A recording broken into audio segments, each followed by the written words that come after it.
If you like paying high prices for everything, well, guess what? You're in luck because chances are we're going to pay a little bit more moving forward. Now, I'm not going to get into the CPI data expectations for tomorrow because, well, they're coming out tomorrow. We will know the exact truth, what the CPI is going to be. So, if we see inflation go up, well, we'll know tomorrow. If we see it go down, again, we will know tomorrow. But President Biden is planning to do something next month. And I want to show you this because this is something that we've been expecting. We knew this was going to happen. We know it's going to raise prices. And when it does, what we are ultimately hoping is that we are not, here in the US, reliant on China anymore. So, I will break down what's going on in just a minute. But first, I want to talk about why we are paying more.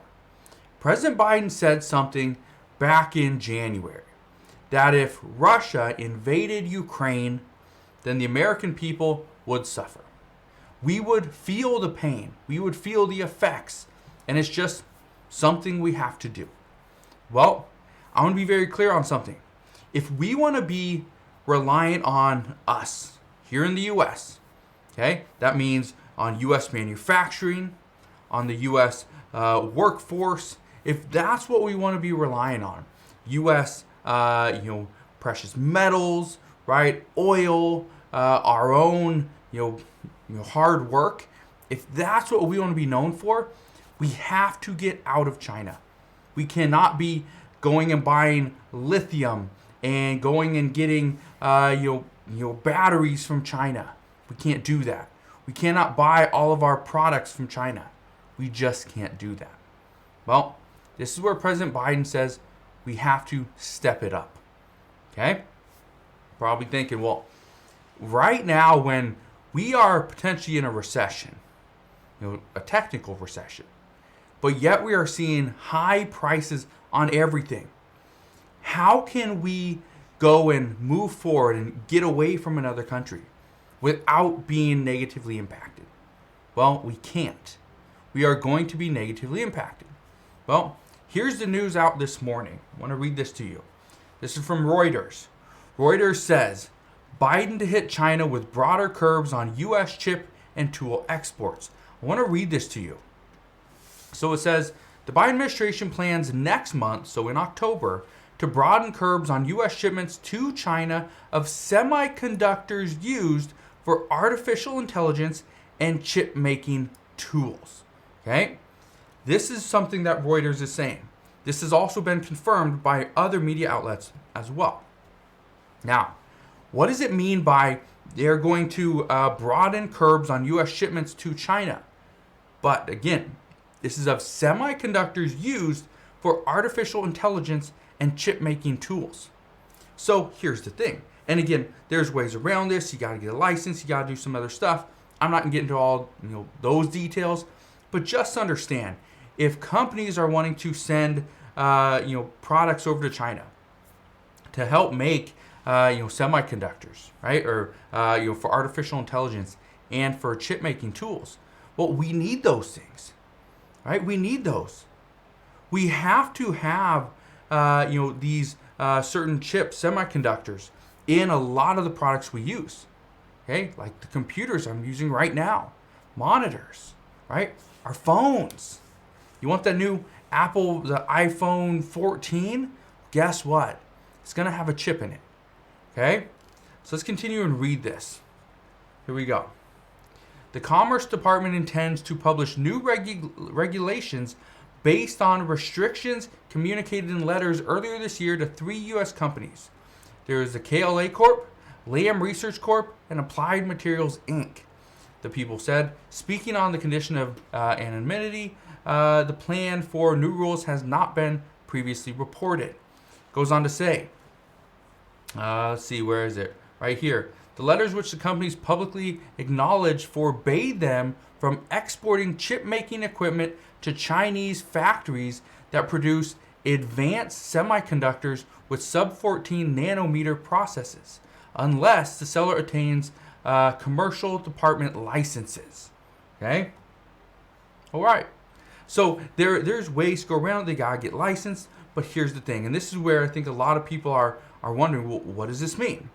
What this means is we could see a shortage of chips. We could. Hey, it's quite possible. Here's the other thing. And again, this is good news.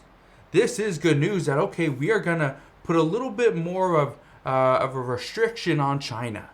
That we are going to put restrictions on the U.S. companies as well, right? And that's a good thing looking forward, okay, for 5 years down the road, 3 years down the road. But for the next 6 months to a year, this is not going to be a good thing.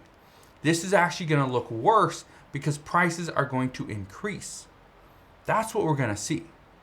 Now, I can tell you right now, everyone's going to be like, oh, well, we need to get away from China. And that's true. We have to. But again, and just keep this in mind, if we want to get away from Russia, which we have, guess what? We're going to feel the effects of that decision. We're going to feel the pain, and that's exactly what we're doing right now. So this isn't something that's new either. This is something that Republicans and former President Donald Trump and the Trump administration were trying to get us out of China. This is nothing new. So is this a Democratic priority? No. Is this a Republican priority? Yes. Okay? But that's the thing. Democrats are pushing for this now. Why? According to reports, it is because now Democrats understand, or Democrats believe that getting away from China is the best move. However, it has to be done tactically.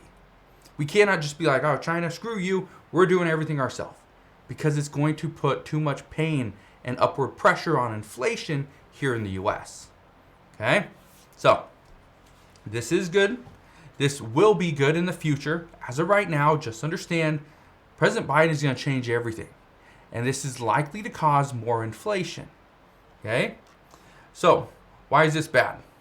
This is bad because experts say that this would likely lead to less chips. If we have less chips, this means less production of things like cars, artificial intelligence, electronics, certain tools, phones, right, computers. And if you remember back over the last couple years, and let's say you went to go to, Best Buy or, Office Depot or wherever, right, to go get a new computer. Guess what? Chances are you didn't have a whole lot of luck because they didn't have a lot of options. Because there was not a lot of computers. Everybody was working at home. Manufacturing was down. So we were not producing as many products as consumers were buying. So guess what? There's a shortage. Well, we could see something very similar to that if we stop sending products or chips over in the equipment over to China. Okay? Just keep that in mind. Now, less production usually means prices go up. Okay? This means more upward pressure on inflation. And this is not the only thing that's getting more upward pressure.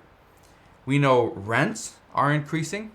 We know if this strike, the rail strike, happens in just 4 days, if this happens and we see rail completely just get shut down and it's halted, this means manufacturing products and equipment is just going to stay in rail yards. It's going to be sitting idle on these trains. Guess what happens then? And again, I want to throw this out there because I think a lot of people are missing the whole boat here. Is all this product is going into these rail yards. Okay, a lot of product. Billions and billions of dollars are flowing into these rail yards, right? What happens if on September 16th, so in just 4 days, what happens if the rail yards are just a ghost town? The rail employees are on strike. Guess what? There's a higher chance of looting, higher chance of theft, where people are going to break into the rail yards, break into trains that are just sitting there, and just start pulling products off the train. Go and look on TikTok. Go and look on Instagram, Facebook. You can probably see it on Google as well. There's so many different videos and just images. I know California is getting hit hard, okay? Where people are breaking into these trains, and they do it for trucks as well. They break in, they pull all the goods out, right? Just pull millions of dollars of products out. Just the other day, I saw somebody broke in and stole a bunch of new shoes that weren't even on the market yet from Nike. And so this is something that's going to happen if we see this strike occur. And just understand, we're days away from that. So things are changing. Again, I don't want to say, oh, this is, everything that's happening right now, it's the worst time in history. I don't think we're there yet. But, and again, experts are telling us that all signs are on the table that we are going to see housing crash. We're going to see the stock market crash. We're going to see mass layoffs. And this recession could be worse than the one in 2008. So that's what we know this time. As always, as I know more, I promise, I'll come back on and share all latest news and updates. Again, just want to thank you guys for watching. Have a wonderful rest of your day. Consider subscribing, and I'll see you guys on the next one.